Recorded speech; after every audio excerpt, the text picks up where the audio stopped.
Hi friends, నా videos కానీ మీకు నచ్చినట్టయితే please like and subscribe my channel.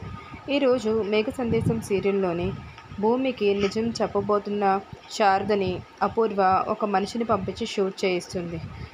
వెంటనే శారద అక్కడ కుప్పకూలి పడిపోతుంది.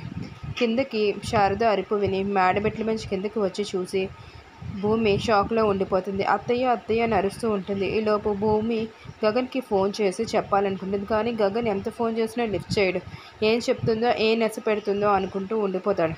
ఈలోపు భూమి ఇంక చేసేదేమీ లేక వాళ్ళ అత్తయ్యని తీసుకొని హాస్పిటల్కి వెళ్ళిపోతుంది. అక్కడికి వెళ్ళిన తర్వాత అందరికీ కాల్ చేసి జరిగింది చెప్తుంది. అత్తయ్య మీద అటాక్ జరిగిందని చెప్పి అందరూ హాస్పిటల్కి వచ్చి శారద దగ్గర ఉంటారు. శారద కాసేపటి తర్వాత కళ్ళు తెరిచి చూస్తుంది. గగన్ మిగతా వాళ్ళందరూ ఊపిరి పీల్చుకుంటారు అమ్మయ్య అని చెప్పి. అప్పుడు శారద తన ఆక్సిజన్ మాస్క్ తీసి చెప్తుంది, నీ రూమ్లోని ఒక కెమెరా కనిపించింది, దాంట్లో ఒక వీడియో ఉంది, శోభాచంద్రని అపూర్వ చంపినట్టు అని చెప్పి చెప్తుంది. దానికి గగన్, పూరి, శివ, భూమి అందరూ కలిపి షాక్ గురవుతారు.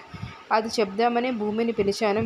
ఈలోపు ఎవరో వచ్చి నా మీద అటాక్ చేశారు, రత్నం కూడా ఆ అపూర్వ మనిషే అని చెప్పేసరికి గగన్ అగ్గి మీద గుగ్గిలమై నేను ఇప్పుడు ఆ అపూర్వని ఎలా అయినా చంపేస్తాను అని చెప్పి అక్కడి నుంచి విసురుగా వెళ్ళిపోతాడు.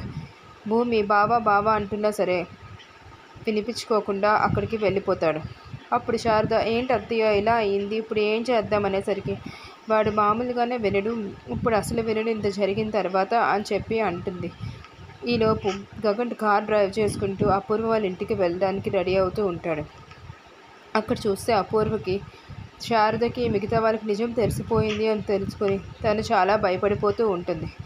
ఎక్కడ గగన్ వచ్చి తన నిజం బయట పెట్టేస్తాడో తన జీవితం ఇంకా అయిపోతుంది అని చెప్పి టెన్షన్ పడిపోతూ ఉంటుంది.